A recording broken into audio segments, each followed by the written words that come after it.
All right, Steve, we have an incredible guest today. Our viewers will know this wonderful, lovely, familiar face from movies like Don't Tell Mom the Babysitter's Dead, Toy Soldiers, Babysitter's Club. Not Babysitter's Club. No, Adventures in Babysitting. Mike, that's what my kids are watching on Netflix right now. Babysitter's Club. Why was I not in Babysitter's Club? That's the question. That's the question. Why aren't you in it? That's right. Yeah, we have KEITH Coogan with us. Hey, bud. Listen, Hey, Keith, guys. what's going on? First of all, Here. oh man, we're so happy, dude. I'm so excited to talk to you and see you because I know we saw each other at Rewind Con, which was No, dude, it was great because some conventions you have to stand in long lines and you barely get to see a star. So this is a chance for the fans to really get some quality time. Also, the pluses and minuses of if you're really busy at a convention, you don't get a chance to run into old friends and talk. That's what and so if it wasn't slow, I wouldn't have found out that Tori Spelling is a huge fan of Brad Anderson and Adventures in Baby. She's like, oh my God, I just bet she's like, hitting Jenny Garth, like, oh my God, KEITH Coogan. So that's amazing. When there's cons that are slow, you get to hang out and talk with Noah Hathaway and Will Wheaton and whatever, and like, hey, what's up? How you doing? So I appreciate a slow show. Yeah. I don't appreciate police having to be called because checks are bouncing and, I know, that was a nightmare. I know. It was fun, though. It was great. What was cool is it gave convention goers an kind of inside look at what our life can sometimes be like. Feast or famine. Sometimes you're popular, sometimes you're not. Sometimes you eat a huge slice of humble pie, and we kind of all did that weekend. Watching, I don't think you were in that room, Keith, but watching certain people that you've admired their work over the years, like wrestling for cash. That's just not an experience you expect to see. Who was I sitting next to? Cole, I think. Oh yes, yeah. He had quite the weekend. He was miserable. It was his first one, and that's not a great, That wasn't a great kickoff. all of the things that could be pluses were there. Great fan interactions. Yes. We were all in one room looking at each other around. I know. We were like, hey. They hold a panel, and that cleared out. The deck would clear because every attendee would go to the panel. Now, you got to start small. You got to start small with like a few guests and build. Running a convention, the business is really tough. You got your gate fee, your tickets. You got your booth rental to merchants, and then you've got your photo ops, your professional photo ops. Those are the only three sources of revenue to a fan convention. Yeah. So they got to maximize each one, and organizing it is tough. So so I've been to a few now. I went to Chronic Con in Vegas. I think we had 82 attendees or something like that. Right. Less than 100. And another, which one? FanFest was tough. They had to move venues and then, got attacked by like another con. And, there was like weird. So I've been to like at least 3 cons that are notorious in the con world. Yeah. And I did really well at those shows. Oh. So I'm sorry that, the London Brothers, what's really great, the London Brothers, one of their checks was good and the other one bounced. Oh, that's How does funny. that happen? That's funny. That's amazing. Well, we got to reconnect because I haven't seen you in years, and we got to meet your lovely wife, and it was just awesome, dude. And I thought, because our audience, our daytime audience, is pretty much your audience. I mean, we all kind of grew up together in a way. Well, Steve, this is funny. You and Keith are born both in 1970. Yes, we are. So you have that connection.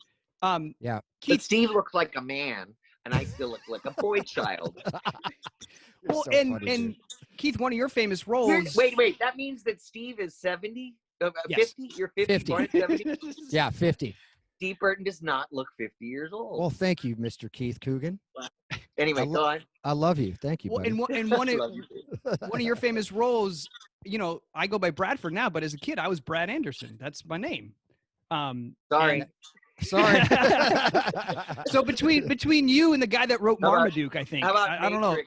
Matrix, Mr. Anderson. Right, all that too. Yeah. So there's been something at every stage of my life in pop culture that related to my name somehow. But gosh, we just have a deep connection with you. Oh, Brad. Oh, Brad. Yes, exactly. Yes. Yeah. So awesome. So Keith, I know you've been in the business a long time. Do you mind talking about kind of going back and and talk about, you know, how you got, how'd you get started in the business? I know you started very young. Wish to be on the kids show, Sesame Street, Lecture Company, Via Alegre, Zoom. Told my mom. She was a 15-year-old pregnant Catholic schoolgirl runaway, so she wasn't in contact with my grandfather in my, you know, early years. Yes. So at the age of 4, when I expressed I want to be on TV, my mom goes, okay, well, you got to do commercials and then do this and then guest appearance and then you move up to movies and then this. And I went, oh, no, I'm not interested. So something changed. She said like 6 months later, I jump into the room and she goes, and I go, okay, I'm ready to do commercials. I'll start where I got to do. And she goes, you're what, 5 years old? 4, I think, when I expressed it. We moved down to LA. So at about by 5, she remembers she had met Don Schwartz when she was a kid. She tried acting for a second, but didn't like it because she doesn't listen to people or take directions. So I'm 5 and I meet with Don Schwartz on Sunset across from the Body Shop. And I could cold read, and boom, and, you know, page a text, and he's like, do you need some time? And I'm like, no, I got it. And he goes, great. She's like, I can't wait to get Jackie Coogan's grandson out. And my mom goes, no, he's not going to use the Coogan name. He's going to act as Keith Mitchell, so you can't tell him it's Jack's grandkid. He's like, why would you do that to me? Why would you hamstring me as an agent? And she goes, because there's nothing worse for an actor to know why they got, or not know why they got a part. Right. And we weren't fooling anybody. Certain producers are like, that's Jack's grandkid. That's the kid's kid. And my mom is also not a shy stage mother. Mm. She goes, you know how you can get the shot before lunch? Go ahead, boom in, do it in one. I mean, she literally can talk the talk, walk on the set and go, no, I'm pulling the plug. Let's go. And they can't do anything because her father set the labor laws. Yeah. Yeah. So as a kid, were you like, go mom? Or were you like, mom?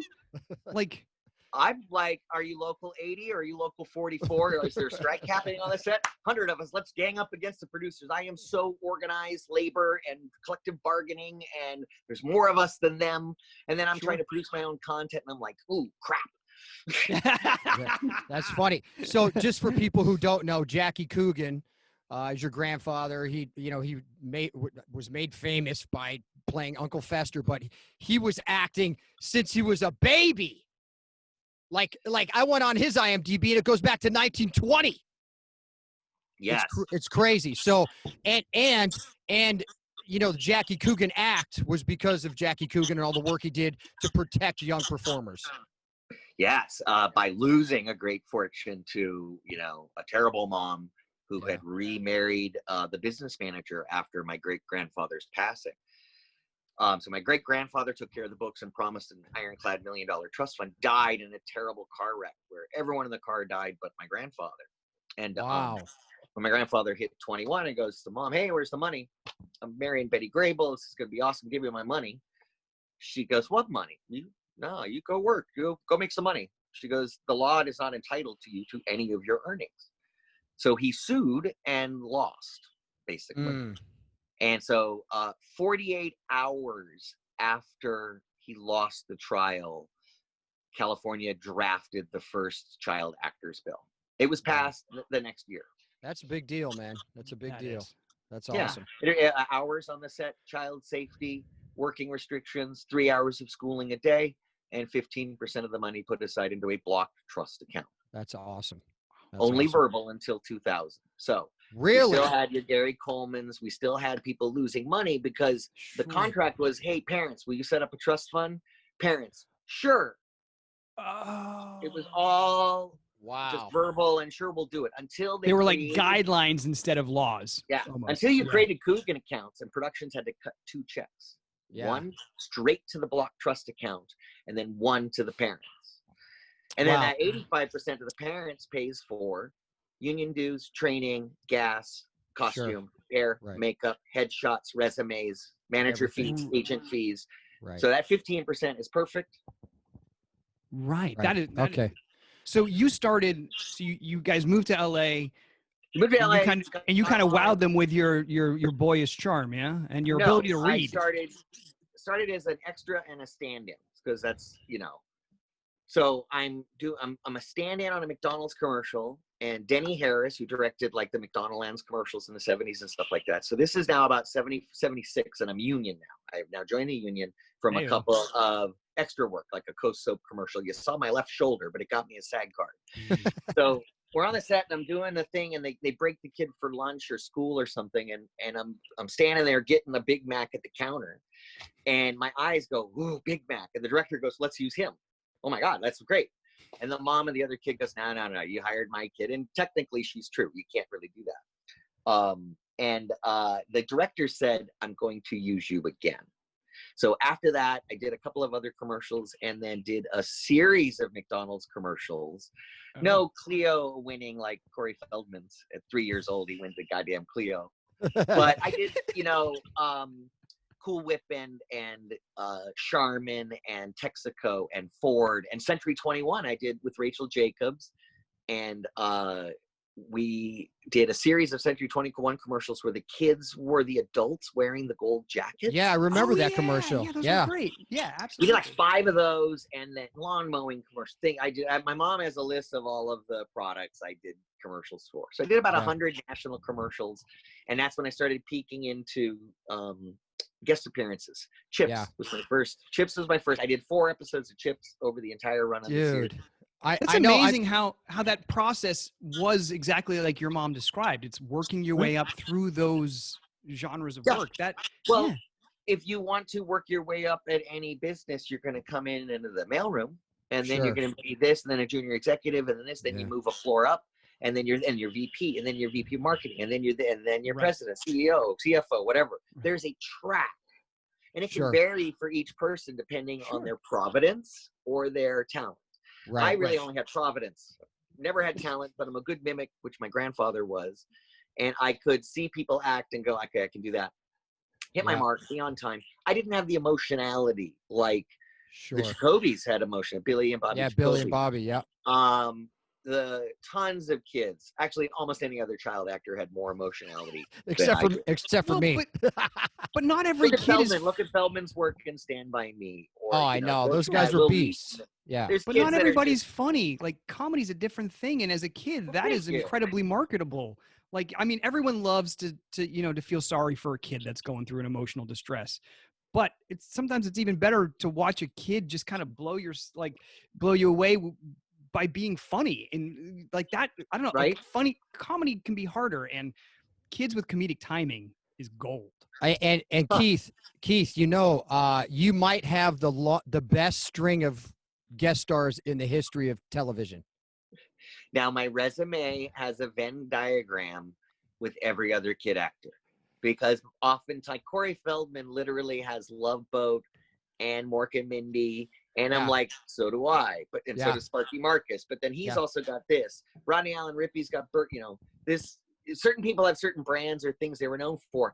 I was a mercenary. Yeah, I buddy. do Little House and Waltons. I do Laverne and Shirley and Mork and Mindy. I bang out Fantasy Island and Love Boat. And Knight Rider. Yep. And what it was is, if you were a well-behaved kid, then the producers would hire you again. Yeah. So I'm looking at my own IMDb and I go, Gary A. Larson again. There's spelling again. Yeah. I go, oh, okay, I get it. Yeah. What was the pool of talent like in that age? Were you guys friends? Like, even as little kids? I know, as you get older, it was a different thing. But when you were that age, in 5 to 10-year-olds, like, how much of a club was it? Or, did you feel like part of a club? How was it fun for you? Oh yeah, your peer group is much smaller than it is today. Sure. I don't think it even got up to 40 in terms of the number of competitors, people in your age group that go up for your type of roles. Let's call it maybe a few dozen. Sure. That you consistently see. And when a new talent hits town, like Haim hit for Lucas, everyone read for Lucas. Yeah. And then the movie comes out and we watch Corey's work, and that we go, the movie was made for him. That couldn't have been made. It wouldn't have been the movie without him. Sure. Rudy with Sean Astin, or they're just pick them. Running on Empty with River. There's like certain parts you go. And I remember I had this conversation with Will Wheaton at a convention. And I've worked with Will 3 times. So he comes up and he goes, looks at my table and he goes, that one. And he points at Adventures of Babysitter. And I go, what? He goes, I wish I was in that movie. And I'm like, well, duh, you've got Stand By Me. And he goes, Yeah. yeah. He goes, would you trade? And I went, no. And he goes, then there you go. That's right. That's right. But now I think about it, I'm like, I kind of probably would trade. It's funny, I almost modeled my grandfather's career because I did do drama as a kid. I couldn't get arrested in comedy. I broke on my entrance in Laverne and Shirley, and we had to do a pickup at the end of the night because I cracked up on my entrance. Oh, that's funny. So I couldn't handle. I only did maybe 5 or 6 live in front of, like Silver Spoons and Growing Pains and just the 10 of us. Yeah. Couple of unaired, like Sibs. My episode of Sibs never aired. And I got to be Jamie Gertz's brother. That was pretty cool. Yeah. But I was comfortable on stage because I started doing theater at like 16. Beverly Hills Playhouse was like my first play. Mm-hmm. And I studied in high school and stuff. And I loved TV and I wanted to do movies, but I couldn't get there. Right. The casting directors were like, you're too TV. Now, my mom was smart, and she didn't want me to do a series. Now the Waltons was different. She's like, there's 27 cast members. You're gonna be in a few episodes. No, I did 18 out of the 26. All of a sudden there was one episode I have the A and B storyline. They were like really starting to lean on the kids. She pulled me after the first year. She goes, you were getting bored. Really nothing. I'm like, you pulled me off the wall. I don't know. I get conflicting stories between producers and her of what happened there. Sure, yeah. But it was more like mercenary. Go into a job, get out. Change each project. Change your hair color. Change your dialect. Change your bearing. What animal thing you're doing. Like change everything. Use a different method to prepare depending on the part. Comedy, I like to bond with the cast real quick. Find out what it gets under their skin, and then throw it at them when the camera's rolling. So you see a real reaction from my co-stars. What did you try to, if I can get under their skin and make it real and honest, then I like that. I take my comedy very seriously. So drama. So as I started growing up, I did start to get more comedy roles, and my crying and weeping and like movies with Battered. I did like Battered with Mike Farrell and Karen Grassel. I had to cry, and it was always bring the glycerin to the thing because sometimes I could, sometimes I couldn't. Sure. Now, Keith, comedy, because of my grandfather, I could nail that freaking punchline every time. Yeah. When was that? When was that? When you were talking, you had the problem with the emotional stuff. How old were you then? 16? My entire career.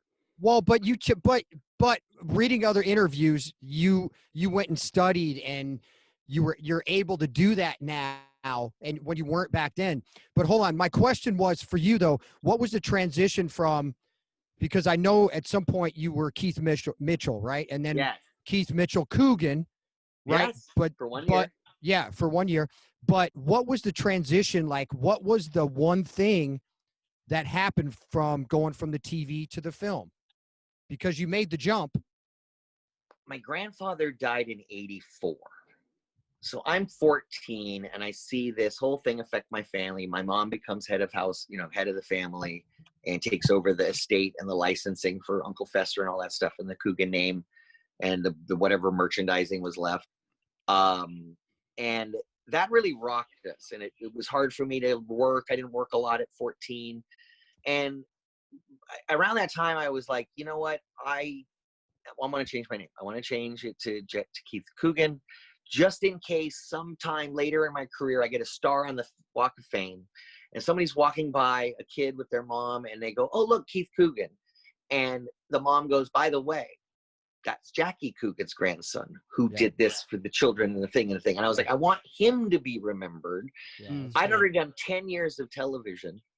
You were a known entity to casting directors. It's not like you needed that to get in the room anymore. Right. I've done 50 guest appearances. Yeah. So there's no way that's, pilots and movies of the week and after school specials. That wasn't the deep. We know Keith. You get the call, submit. Harry Gold would submit me, and they go, no. Harry Gold. I was with Harry Gold for a long time. I was with Harry Gold twice. Awesome. I used to drop agents, go to Herb Channon, go to Tony Kellman, go to Harry Gold. Go to Gersh. Go here. I never got to Gersh, and I never got into Stallmaster. That's so funny. No, not Stallmaster. Who is the big... No, that was casting director Lynn Stallmaster, wasn't it? Yeah. Who was the woman? Dolores? No, Iris Burton. I never got with Iris Burton. Yeah. That's a real agent right there. Yeah, that's funny. Not that Harry is, but Harry's great. Yeah, Harry's awesome. Yeah. Do you remember do you remember preparing for roles? It sounds like it seems like you have an incredible memory. So you have to prepare for the audition. Well, sure. And that's your first day of work. So you prepare for the audition as if it's on camera, and it's going to be in the movie. That's how you get it. You Sure. be that prepared. Not, oh, I know my lines. Yeah. Not, I'll figure it out in the room. Right. You're ready to shoot. That's it. That's the secret. Yeah. Start Absolutely. working on the movie. Start working on it.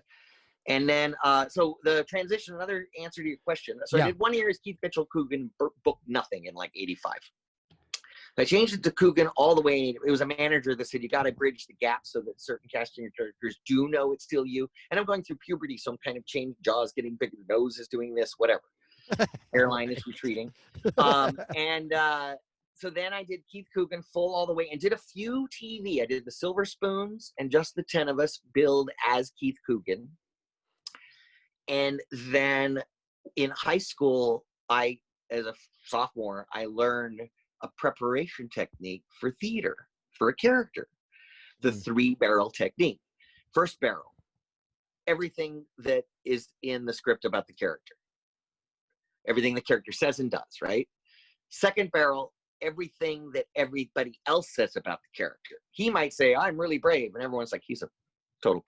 So, sorry, can I curse? Sure, go ahead. And so then the third one is research, time, place, career, environment. So you learn everything that they are about, everything that everyone thinks about them, and then you do the research. So I use that technique to prepare for adventures in babysitting. And it was one of the first ones I remember using my high school stuff, and I'll put that to use. And Disney said no. What? Disney said no. I'd already worked with Disney, since beginning with Fox and the Hound, and I did a Gun Shy series where I was hired, did the pilot. They fired the entire cast and recast for the series. Hired Adam Rich in my role. Fired him 2 episodes in, and then called me back and recast me, and then reversed the episode airing so it looks like Adam Rich replaces me. And anyway, it's a big. So me and Disney, we had a long history at this point. Sure, yeah. Right. And they said no, and they were maybe going to go with Jonathan Ward. I think he was probably the next up. Yeah, he was a good friend of mine. He was on what was it? In the Heat of the Night. He was on that series, and then I had auditioned for, and really wanted to work with Christina on the Heat of the Night. And so I was like, when I got Adventures of Babysitting, I go, that's for In the Heat of the Night. Yeah, and then he did a show called Beans Baxter. I don't know, The Adventures of Beans Baxter on Fox, and he and I were buddies. I mean, we all kind of auditioned together. I came in a little late. I came in about 86, 87. So, I saw you at teen magazine parties and all that stuff. But, Adam Rich was on 8 is Enough. He was the young kid on 8 is Enough, Bradford, because Bradford's a little younger than us. So I have to explain who all these people are. But yeah, so go ahead. So you didn't get it first when you auditioned for Adventures of Babysitting. Chris Columbus was like, nah, I think he's Brad. So they had 2 rounds of screen tests. So by the second round of screen tests, there's Phoebe Cates and Jamie Kurtz and Valerie Bertinelli and I think Christy Swanson. We had Jennifer Love Hewitt was going to be Sarah.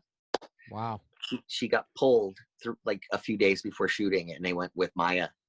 So Jennifer Love Hewitt actually had gotten it. So bizarre, right? Yeah.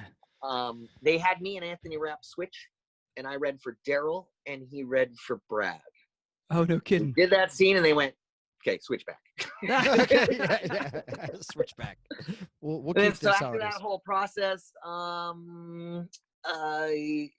after the screen test, and he said, I really, really want Keith, So thank you, Chris Columbus, for sticking up for me, and helping me be Brad. Appreciate it. So that was kind of the big, I don't want to say your big break because you worked forever, but that was your big break into movies. From that was the next crack up on your plan, Yeah. Now, Fox and the Hound released in 81, although a feature theatrical film, it's animated. So sure, it doesn't, even my mom in the industry, you went sure, because I tell civilians, my mom says, oh, that doesn't count. It was animated. And they're like, I don't understand. You guys get it right away.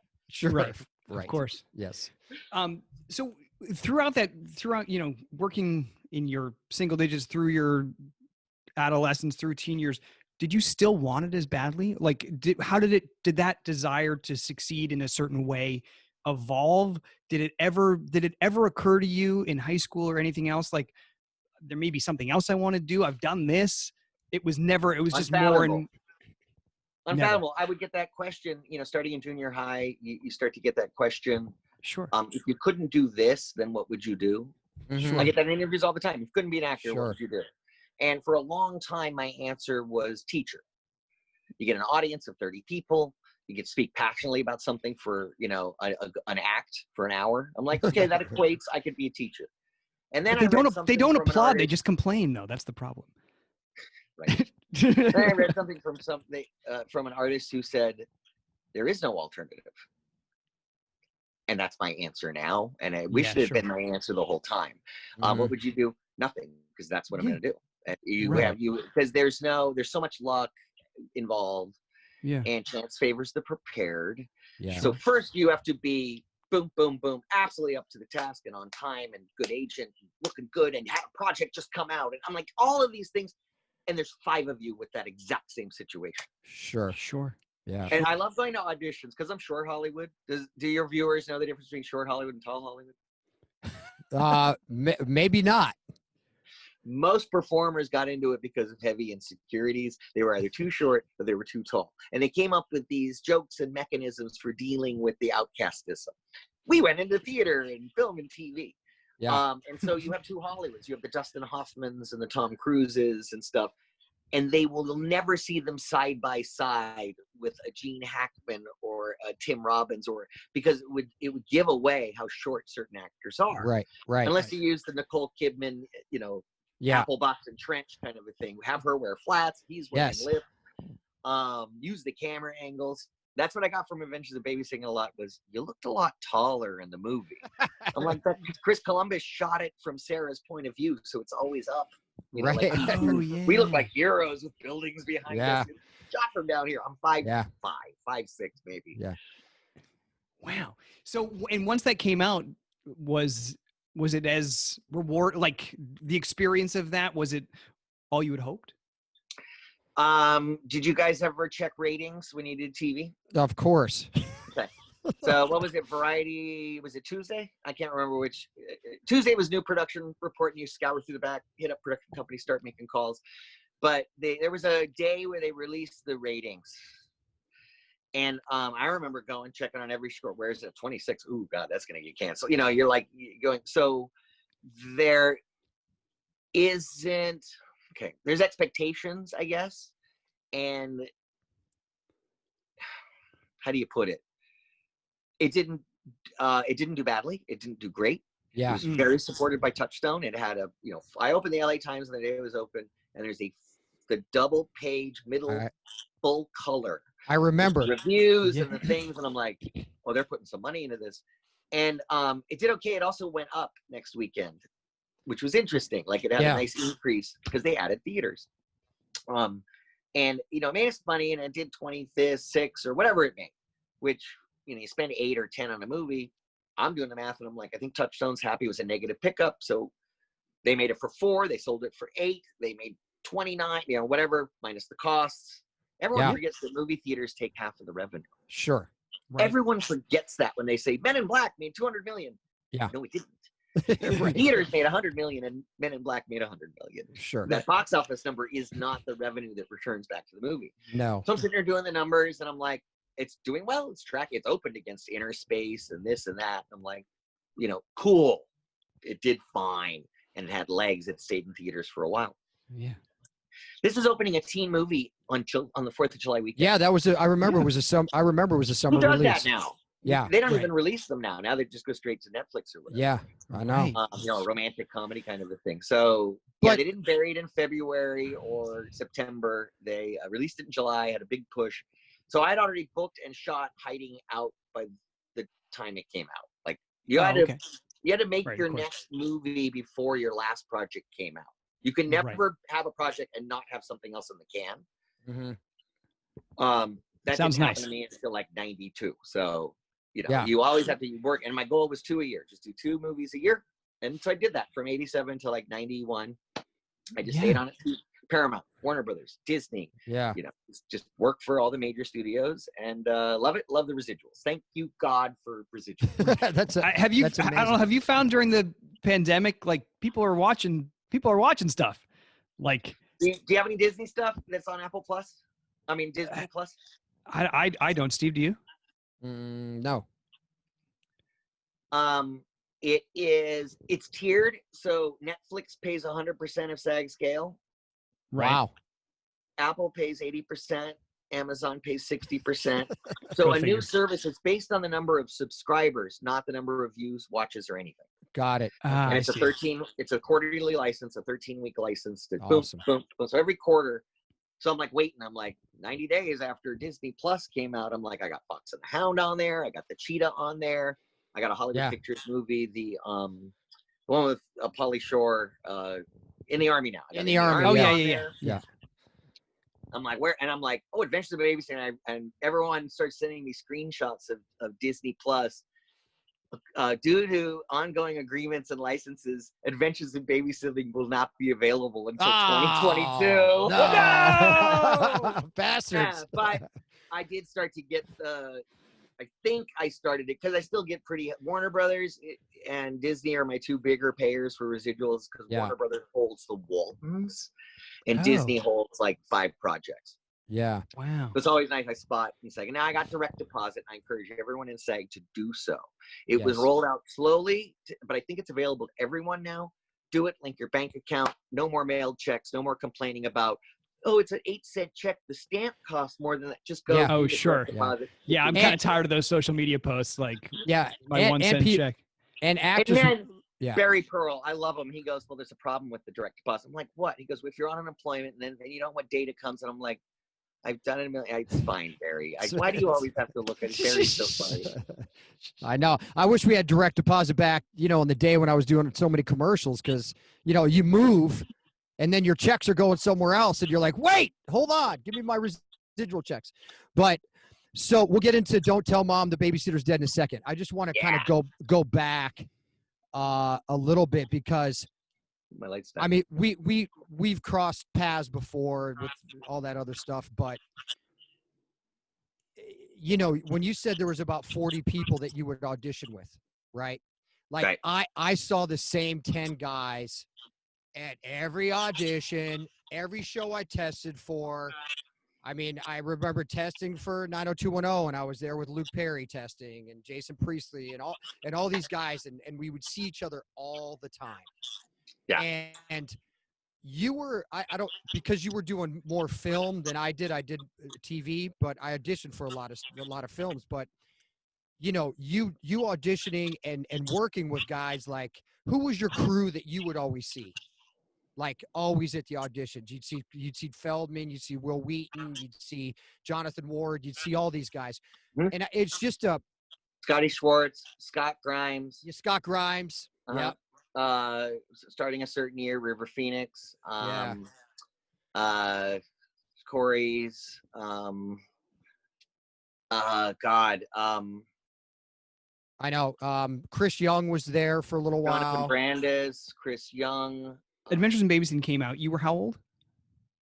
I turned 17 on the set, and we shot it January, February, March, and it was released July. They did a 3-month turnaround on that. That's huge. Wow. Yeah. I know, right?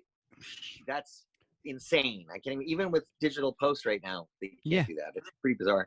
So it's what was the question?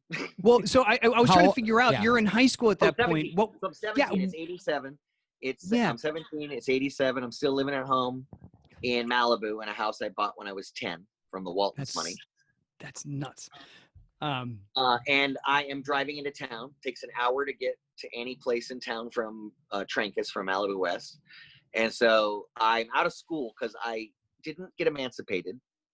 I took the CHESP. I took the California High School Proficiency Examination. Awesome. Wow. And I got a high school diploma at 16. So when I did Adventures in Babysitting, I did not take a mother, I didn't take a guardian, and I didn't have a set teacher, and I could work full hours. Awesome. At 16. And that was legal. I turned 17 like 2 weeks into shooting. And then I could basically work as an adult. So I did a lot of traveling. I went to North Carolina for hiding out, and then Africa for the cheetah. We did Toy Soldiers in Virginia. So I would cool, and we don't have to pay for a parent. So it was a good advantage in those between 16 and 18 to be able to work as an adult alone and not have to have teachers at time.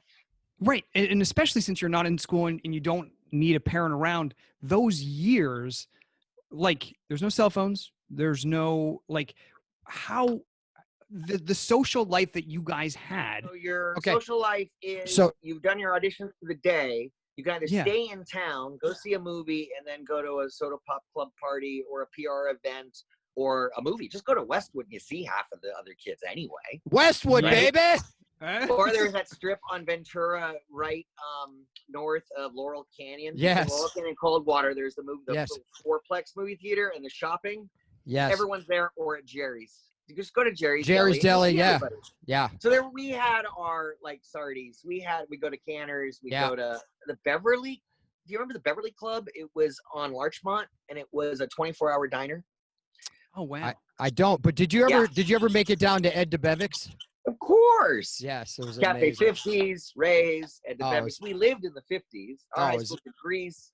Yeah. Their musical and it was amazing. Weird in the 80s. We really loved the 50s. So bizarre. Yeah. I know. What a great time it was. So you would just, when you were done, you would just look for the people. You would just cruise around and see which hangout they were at. Yeah, you call up Ahmet and you go out to the Zappa's house for a while, and then Alyssa comes over, and then Lala wants to go somewhere and hang up with Corey. So you follow Lala to some event, and then you run into Mila Jovovich and Angelina Jolie, and so then you drive them to Toys R Us so they could go, and then you go over like this. It was the weirdest time, and then you date Drew Barrymore for a week, and you both go, I don't know. Here. You think the Barrymore Coogan thing would be cool, and I'm like, my grandfather worked with your father and everything, and it just didn't. It was a great week, but it was more a PR setup to get some pictures and get into a choir. And I was set up with Shalane McCall, who was, with Brad on Dallas and like, or what was it, Falcons Crest or Dallas? Dallas, because I was set up with her also. Oh yeah, I seen the pictures of you and Shalane, and so Shalane was great because we all knew what it was. We're not dating, but they're gonna say there's a great shot of me and Shalane and Ed DeBevick's. Yeah, right. It was all a setup, and I remember years later, I'm trying to promote something, and my manager goes, "All right, talk to so and so at TMZ. We're gonna shoot you guys meeting with the producer going into Art's Deli." I went, "What do you mean?" And I go, "You guys are going to get there, meet up, and then he's going to be parked in a Bronco. Just go knock on a window and then back up, and they'll shoot you coming in." And I went, "What?" And they got me doing dishes are done, man, or whatever. And and I went, "You mean they're set up?" It broke my heart. It broke my heart. Keith, come on, Keith. Those things are set up. But, and even though with knowing so I do remember going to a birthday party, and there's that dumb blonde guy that doesn't say anything. Brad Pitt hanging out. I thought you were talking about Steve. I was right behind Brad. No, Steve had a personality. I was right behind him. That's funny. That's so funny. Yeah, that is funny. So I was reading about your interview. I was reading one of your interviews. I read many about you. I know more about you than any other guest we've had on. So your interview for Don't Tell Mom the Babysitter's Dead. Uh-huh. Your audition? Can you tell us a little bit about that audition? Sure. So, really good friends with Chris Young at this point. We became friends about 6 weeks before Book of Love was put together. So it's really weird. Through Scott Grimes, I started hanging out with Chris Young. We just hit it off. We're like besties. And then Book of Love happens, and he's the lead, and I'm the second lead. And I'm like, well, that's cool. Awesome. And we're like, let's remake Diner. Okay, we'll even slip in lines from Diner and see if Bob Shea catches them. He didn't. They're in the movie. So we were troublemakers. We were the two that would run off at lunch and, go do our thing. And like it was really fun to hang out with Chris, Rockstar. He's on, Max Headroom. He's got this kind of clout, this artistic clout that I didn't feel that I had. Yeah. I thought that being in Max Headroom was just, I don't know, pretty genius. And Chris was like, yeah, it's no big. It's just one of the things that I do. And might be something I do for the rest of my life. I'm doing it right now. I'm also really into computers and this and that. And it was interesting because for me, show business was everything. My grandfather had a quote. He said, make it so that show business You'll give show business everything you've got, but not so that it's all that you've got. And that was an interesting thing. Hold back a little bit just so your ego he goes, never take the praise, because then you got to take the negative notes. So never take, oh, you were great in that movie. Because then someone goes, you know, you look a little heavy in there, and they could hurt your feelings. So if you go, you can't take the good, because then you got to take the bad. That's great. Just someone today not reading their comments. Right, Sure, exactly. sure. Well, but it's interesting. I never thought about it that way. Like, you know, when you're in the entertainment industry, you get a lot of feedback, and, you know, you get used to hearing how great you are. And so that, and, you know, I think most people that deal with it as healthy as possible, you know, take the positive with like, oh, I'm grateful that person feels that way about me, but it doesn't mean that I am great. Right. So but I never thought about it as being a defense mechanism against the negative as well. I've always tied myself so closely to the work and the job, and always taken it personally when I get or don't get a job. Yeah. I can't separate them. I can't do it. I cannot do it. Yeah. I have really bad movies I've done that I have to own. I have to go, yeah. We all do, I know buddy. where the mistakes are and all that other good stuff. Right. Well, see, nowadays you can do a bad movie and then just like it falls into the ether of, you know, on demand, or no one sees it, doesn't get reviewed. We take it so for granted. You literally just said, nowadays you can do a bad, you're doing a movie. Doesn't matter good, bad, they got made. Right. You know, and then you have Kevin Smith come along and upend the whole thing. And now he's finally done it with distribution, which I think was built in from the start. Look who he got taken advantage of. Look who took his IP. Harvey. Yeah. Harvey Weinstein. Yeah. So Hollywood doesn't always have to be like that.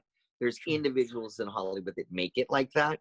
And then there's individuals like Kevin that make it right before you roll. This is me talking from one day of work. They'll mark slate. Okay, ready? And hey, everybody, let's hear it up for Steve and Brad. Brad, oh my God, you crushed it in that last movie, Brad. Oh my God, great. And action. So you go from the crew going, dishes are done, yeah, right on, rock and roll. Action. How does that not carry? I've never seen that on a set before. Yeah, that's and amazing. Then wrap. They go, all right, that's a picture wrap on Keith. So I just wanted to say something, man. And a speech and a thing, and then they come over and they give you your chair, whatever it is. It's like this event that I'd never seen before on a set. Wow. Totally different appreciation, because I was in the movie because Kevin said, you know, long before I was making movies, I watched a lot of movies. And he's like, anyone that was in doing it before I was doing it, he like, you know, that's wanted cool, to work. Man. That's a really great story. Really cool. So tell me about your audition though for Don't Tell Mom the Babysitter's Dead, because I know you auditioned once for it and then you came back in, right? In the same day. So what happens, I got the script and it's called Real World, and it's for Brian the Clown Dog Boy. What? Oh. Yes. And and I'm looking at it, and it's just been 4 years since I did Adventures in Babysitting, and I still look kind of young. And I don't resonate with Brian the Clown Dog Boy at all. I finished reading the script and I go, what's this Kenny role? I go, that's the role. I mean, come on. It's 15 in the script. I'm 19, maybe 20. Yeah, we made it in 90 and it was released in 91. I'm 20 and I want a gun for a 15-year-old role. It's broad comedy. I figured we could get away with it. Harry Gold says, no, you're too old. Won't submit me. So I go into Sharon Bialy across from CBS Radford in those little townhouses or across from CBS little Radford. Bungalows. The bungalows. Yeah. And I go in and I read for Brian the Clown Dog Boy. And Brian Riley and Bobby Newmeyer, the producers, are there. And I don't remember if Stephen Herrick was there. I don't think he was. But Sharon was there. And I get in and I read for it. Now, I have hooked up with Chris Young, and we have rehearsed Kenny. Chris gives me his skull vest. He has this like vest with these skulls on it. I take my rippest pair of jeans. Me and Chris Young go to Burbank Hair and Makeup, and we had bought wigs for a Guns N' Roses Sweet Child Mine music video that we made, where we're in these like wigs and playing guitar on the roof. And so I used my Guns N' Roses wig that I bought with Chris Young. And after I read for Brian the Clown Dog Boy, I say to Sharon, and I go, Sharon, can I come back in a few minutes and show you something? And she's the greatest in the business. She goes, of course, sure, Keith, cool. I go out in the car and I put the wig on and I do the thing and I put the vest and I'm like, I'm really going to do this. And I know what the rules are in the industry. You really shouldn't. But listen, I went to network once because me and my mom hopped the studio gate at KTTV, KTLA. So wow. I think it was Kangaroos in the Kitchen. And I was like, she goes, I heard it. She goes, you heard about it? We hopped the fence. We went in and signed in. And the casting director comes out and goes, I don't see, well, we're here. All right, fine, we'll take them. And I went to network on it. So that's amazing. You can break the rules. And I would say this because I worked with Sean Young twice now. If you don't dress up in a Catwoman outfit and stalk the director from the lawn across his street, I guess you didn't want the part. So I put my drag on. I put my Kenny drag on. And I've got a baseball cap over the wig because it's a really bad wig. So it's more like Sebastian Bach, Skid Row style. Sure. That's awesome. So I walk back in, and in the waiting room are all the guys reading for Kenny.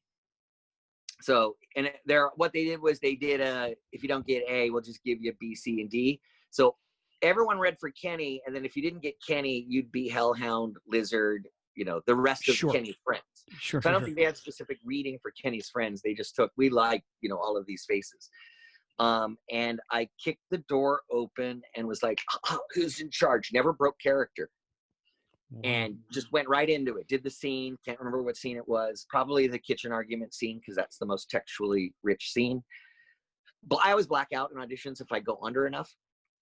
I was with a teacher that said you go 99% in character. It's called like going in a submarine, but you keep a periscope up 1% to hit your mark, hit your mic, your eye line's right. All the technical stuff, you can keep 1% for that. 99% has to be believing the situation and the thing, and it's happening, and it's really happening. How do you constantly keep that schism in your mind, right? Yeah. So I black out, and I finish, and Sharon goes, okay, Keith, take off the wig. And I go, sure. And I take off the wig and the hat, and the producers go, oh my God. They didn't recognize me from the first audition when I came in for Brian. And I went home, and I was booked, and so thank you, Sharon. That's awesome. Wow. So and then cool, they had man. to make the wigs, and they were $3,000 a piece, hand-laced wigs. That's great. And I'm getting the life cast for the wigs, and I'm sitting in the chair, and it's Wigs by Ziggy in Burbank, this like classic wig maker in old Hollywood style. And I'm getting the life cast done, and I look up and I see a picture of my grandfather on the wall from the 50s. Oh, you have a picture of Jackie Coogan on the wall. He goes, oh yeah. His PR people said he needed a toupee for appearances, so I made your grandfather's toupees.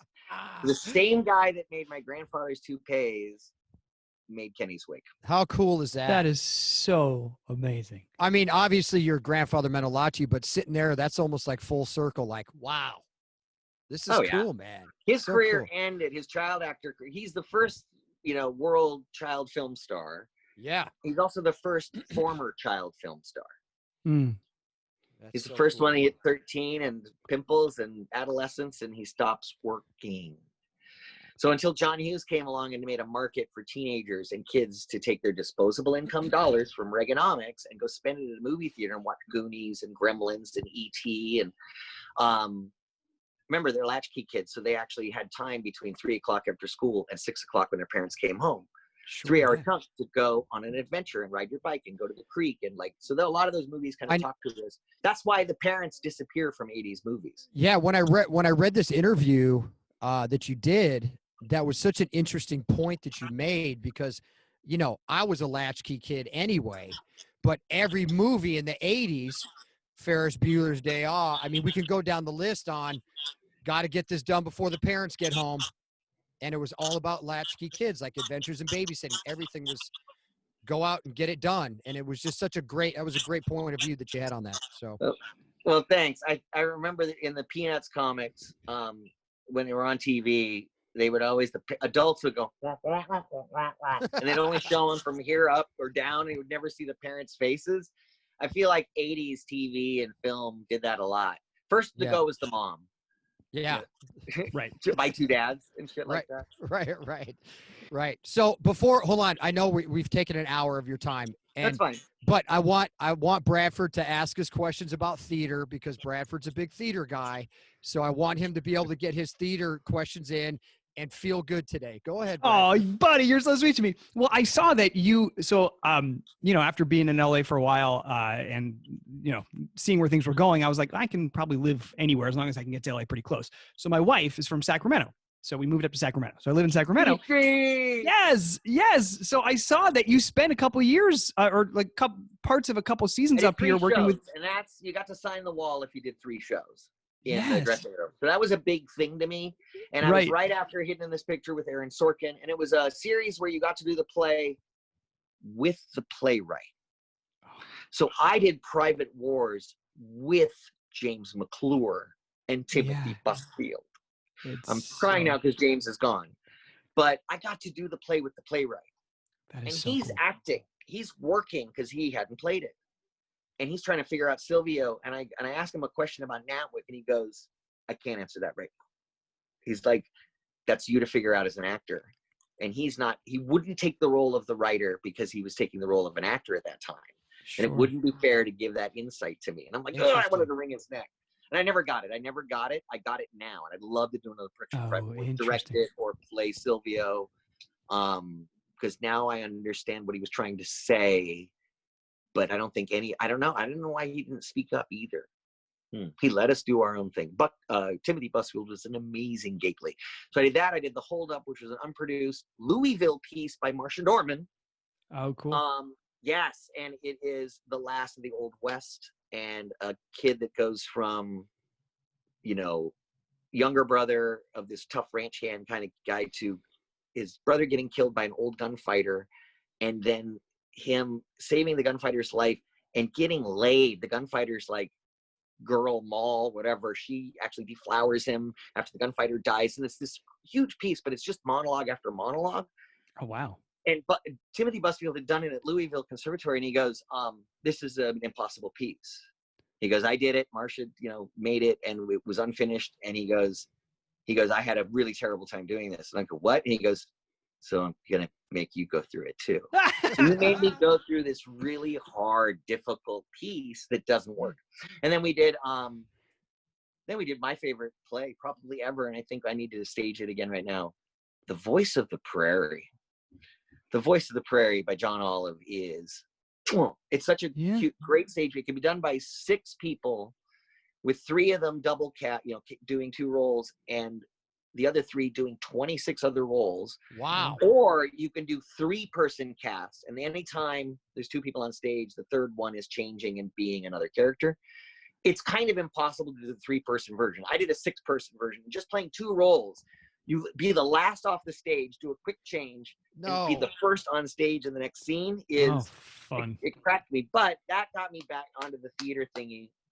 And right after Samo High, me and Matt Walker and Tim Groff, we did it was Latchkey Players at first, and then it turned into the Troubadour Theater Company. Yeah, so Matt Walker's amazing. I love that guy. Watch Truby shows, go support Truby shows. I think there might be a Sacramento play in your guys' future together, Bradford. Amazing. Right? How cool would that be? But the Troubadour Theater Company's down at the Gary Marshall Theater. Are they still at the Gary Marshall? And no, they left the Falcon after Gay died, so they're moving around. They're looking for a home. But they take like a song, like a Fleetwood Mac, and say, let's use all Fleetwood Mac songs to tell Macbeth.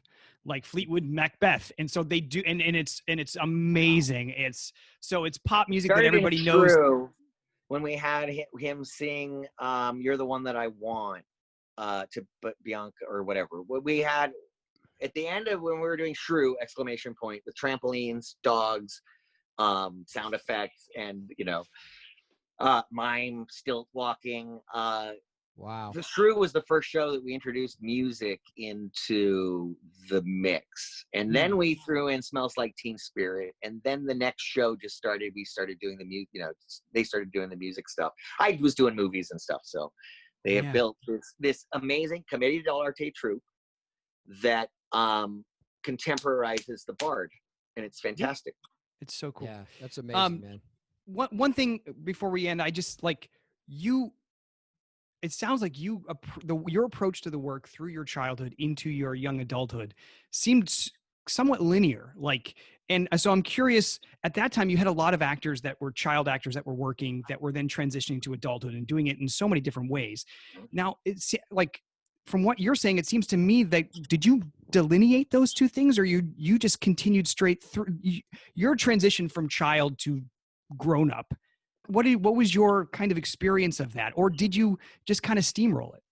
Completely not aware of it at the time that it's happening, but I knew that as a kid, I always played a character name with the last syllable ending in E sound. Timmy, Bobby, Jeffrey, Mikey, Stevie. It was a job. I literally get a script, open it up, and I'd be, oh, great, he's Steve. And they would name him Stevie. And I go, what? What? And so it was this like weird gimmick or something that like, okay, when you're 6 and 8, you play these roles. When you're 10 to 12, you play these roles. When you're, there's different stories that are being told, because when their narrative is usually not molded around the child. Some entertainment is, but most film and stuff, and especially before Spielberg and John Hughes, nobody really focused on the kids that much, unless it was kiddie stuff. They didn't even understand Star Wars. They're like, that's a kid's movie, right? So you know that you're going to be playing thing, and you hope that as an actor, you have some experience or a touchstone to what's going on, just so you can extrapolate and kind of go, oh, I kind of know maybe. And maybe not. You can't be the space heroin addict who's a murderer and experience all those things. Sure. So you got to kind of use your imagination, right? So then you get into the 17s, and then right there at the height of 86, we're talking Breakfast Club, 16 Candles, Weird Science. Yeah. John Hughes influences heavily, and Chris Columbus wrote Goonies, Gremlins, and Young Sherlock Holmes. And then and it's got this aesthetic. And then Chris Columbus goes on and directs Home Alone, tying it back to John Hughes. And I think that Chris Columbus always had that in him. I think that he's always been very family-oriented in the way that his thinking is in storytelling. Include the children, include their conflict, their worries, their strife. You don't get a lot of those roles as a kid. So you start to grow up, you realize the load's going to be heavier, you're going to get more storylines. And then, now I also was like, didn't really want the lead a lot. You can't steal the scene if you're in every one of them. There you go. That's true. That's true. My friend linear. So yeah, we go up and up and up, and then you hit. So you work for every studio. You do the pictures thing. And you hit. I guess it was 91, and I had 3 studio pictures out. Book of Love, Don't Tell Mother, Babysitters, Dead and Toy Soldiers, and then God knows, just didn't book major stuff after that. Now I know I let Harry Gold go, and that was a connection I missed. And I started doing B pictures and art films, and then I did the ski picture, the ninja picture, the horror movie, right. Each like little thing you do. But that's where I got to work with Billy Zabka on Python, or,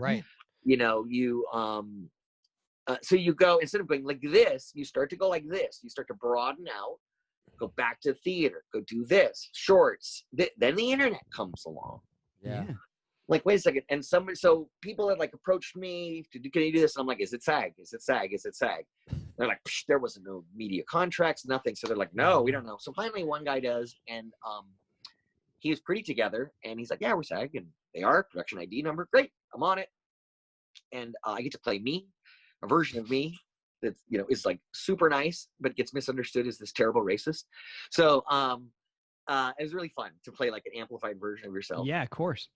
And I get to the set, and they've rented an insert stage down in San Pedro. And it's got a green screen and C-stands and a little room for craft service and makeup and a bathroom. And I'd been working on shorts and low-budget independents that had, can we have lunch in your car? Like, there was nothing. They were making really good-looking features on 16 millimeter for about $300,000. Wow. Banging out. There were production companies that had a formula and knew how to make something look good on a 16 to 35 blow up. Yeah. It could enter art festivals, just hire a good sound guy, a decent cameraman, a good editor, you're good to go. Yeah. Spend about $300,000 on the movie. Everyone's working for, SAG modified low budget and stuff. So I get on this and I start working with them more and cultivating people that just do it and make it. I noticed today, every single big star and every single show is because they started a web series first. There's a lot of shows where they started it, then it get bought, then they go, we're going to reshoot a scene or two. The pilot has really got a lot of footage that was from when they shot it on their own. And now the price of equipment has come down. You can get a camera that looks pretty good, and audiences got it looks pretty broadcast quality. Get good sound, and you can actually kind of democratize it, and people can make their own content. I will never do non-union, so that's when I said, when I'm looking at the producer side right now, going, I can't even hold a production meeting without having workers' comp. Yeah. Ooh, changes the whole perspective. And I'm very sorry to all the producers that I busted your balls on a meal penalty. I'm sorry. Yeah. Yeah, that's amazing, dude. Well, I think, I think during this time, the acceptance of less than what people are used to in terms of quality is, with the pandemic, people are used to seeing Zoom screens. People are used to seeing. Yeah. Do you see how quickly NBC mailed out packages with a ring light, a new camera, a thing to the Saturday Night Live crew? That's so they said everybody that did that audience, they quickly stepped up production values on anything broadcast. Interesting. So because they're like, actually, we miss it. If you see a news anchor kind of naked, stripped in his basement, without the lighting and the makeup and the thing, we're starting to see behind the curtain too much. Too much. Maybe. And it's way too democratic. Anyone can record Zoom and put the same exact thing that the studios are doing. So within 2 weeks, anything that, the Office one was so well produced. Yeah. And then from then on, they stopped doing that Zoom format and they started doing it a little more side by side or cross cutting that really didn't look or feel like Zoom. But there was about and that's why I made the Quarantine Bunch. So please go to YouTube, watch the Quarantine Bunch. Nice. And it's in the Zoom style thingy. Oh, awesome. Yeah, that's great. Well, hey, man, this has been awesome. Oh, it does? Yeah, it's got Scotty Schwartz. Wait, I can't even remember who everyone was. Oh, Jeremy Miller. Anyway, nice. Yeah, watch the Quarantine Bunch. Nice. Yeah. Yeah, well, what we're talking about, is there anything else? Where should our people find you? Where can they find you? Like where would you like our listeners to find you? Where would Burbank, Glendale area? I'm usually awesome. Right. Yeah. I am at my official website is KEITHCOOGANonline.com. Okay, Keith. Some lovely Irish couple is parked on KEITHCOOGAN.com. That's I amazing. can't disturb them. They're in Cork. I'm like, I really can't disturb them. So, and then Twitter is Keith Coogan, Instagram Keith Coogan. Awesome. And you got a Facebook, but I'm full. Yeah. Oh, Cameo. Go to Cameo. Oh, Cameo too. Cameo. Sure. Yes. And then also just started a new YouTube channel with my wife Pinky. Awesome. Pinky's Hollywood Tales. And that nice. is also on YouTube. That's really fun because I'm giving you a peek of convention life. So what's that channel called, Keith? Keith and Pinky's Hollywood Tales. Okay. YouTube's awesome. Yeah, man. Dude, we can't thank you enough. I'm so happy that you agreed to do this. We appreciate you. It's so great to reconnect. Hopefully I'll get to see you. We'll get to see you again soon and just hang out. Just have some fun. So, I mean, it's good to see both your faces. And honestly, there's a rule in the industry that if you've been on TV, you can walk up to anybody else that's been on TV and talk to them. As long as you don't talk about the business. Yes, it's a rule. Yes. If you know that motherfucker has a daughter and she's seen Adventures of Babysitting, and chances are he's seen it 47 times and hates me already. Yeah. You can walk up to someone and go, hey, how you doing? Keith Coogan, Jackie Coogan's grandson. By the way, I always do that if there's a generational thing and I think they might not know who the hell I am. Yeah. I'll throw in Jack there as an absolutely bald-faced attempt to try to grab some sort of legitimacy. And then I'll get a little, oh, Jackie Coogan, that's great. That also puts me right into another hole that's different. Because then it's assumed I never earned it. Yeah. So it's like a whole tough. Do I say Jack or not? Do I legitimize myself? I guess now I can just say, hi, Keith Coogan. So as long as you walk, hey, how was the game? Your kids in school, how they liking the thing? Cool. Well, good to talk to you. But you cannot talk about the business. To be able to talk with you guys about the business is actually very rare for me. Yeah. And, because of when we were born, 80s and 90s, I love it. And I talk about it a lot. My son, who's 14, knows every 80s song ever. My daughter, who's 16, is a 90s sitcom junkie. Great. And then my wife, I go, oh, we're talking to Keith Coogan. She goes, Adventures of Babysitting is one of my favorite movies. I'm like, this is amazing. So fun to reminisce, man. We appreciate you. Thank you so much, dude. Totally, man. Good to see you guys. Dishes are done, man. Yeah, man. I love it.